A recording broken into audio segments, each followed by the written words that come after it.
So he's sedated and medicated because, as we understand, he's in so much pain. Have you been able to speak to him? Yes, I got 2 days ago. I got to speak to him. And can you tell us about that conversation and what he said? Um, he at first his eyes were squinted when I walked into the room, and I thought they were squinted because he was in pain. But when I got to his side, he grabbed my hands and began to weep. And he told me he thought he was hallucinating. And then he said, "I love you, Daddy. Daddy, I love you."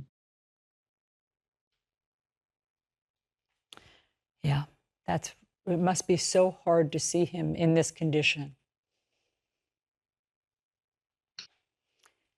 Yes. Uh, then his next question was, why did they shoot me so many times? And I said, baby, they weren't supposed to shoot you at all. I mean, of course, you don't have an answer to that, and none of us have been given an answer to that. That's just, if that doesn't move you, there's no hope for you. There's just no hope for you. I don't understand how people can be talking about Jacob Blake's past when we're not. It's so irrelevant to the goddamn conversation. The father goes on to describe, I mean, I think he mentioned there how heavily medicated Blake is and how he couldn't understand what happened to him and how he just kept asking if he could get a dog. He's a 29-year-old man, but when you see your father and you're in that much pain and he's now likely permanently paralyzed from the waist down, you revert to being a kid again. And why that stuck out to me too is because cops don't see even black kids as kids. Not all cops, I get it, but many cops and many people, they've done studies on this, that when you see a black child, people assume and round up that child's age because it's kind of a dehumanization thing. They don't see innocence, racists and many white people in the faces of black children. And so that's just such a humanizing moment, because when his father came, Blake was just a child like the rest of us and cried and wanted to be with his dad and wanted to know if he could get a dog.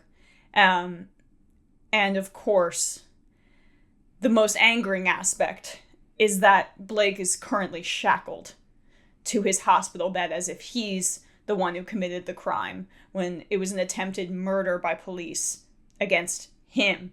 He's the victim.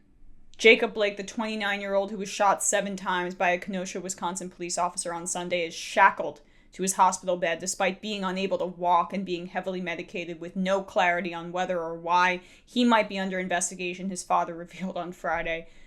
There was the cold steel on his ankle. He is shackled to the bed, but he cannot get up. He could not get up. He's paralyzed. Jacob Blake Sr., father of Jacob Blake Jr., said on CNN in an interview describing a hospital visit he had with his son 2 days ago.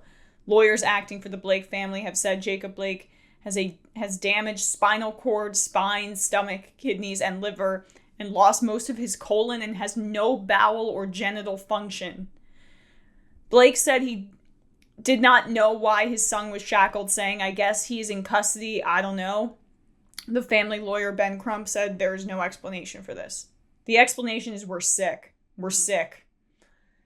And so many Americans don't see humanity in black people, and I don't know what to do anymore.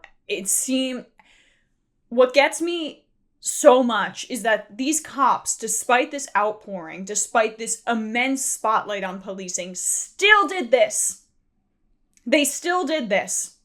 So you know what that means? They'll still do it until there's substantive reform. Get rid of qualified immunity.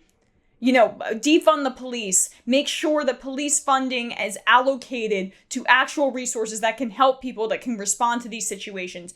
They won't change unless There are substantive changes made to the laws that make sure that they're penalized when they do things like this. Again, Breonna Taylor, what has happened to her murderers? What? Nothing. So, the lack of humanity obviously just infuriates me. And I'm at a loss at this point. I really am.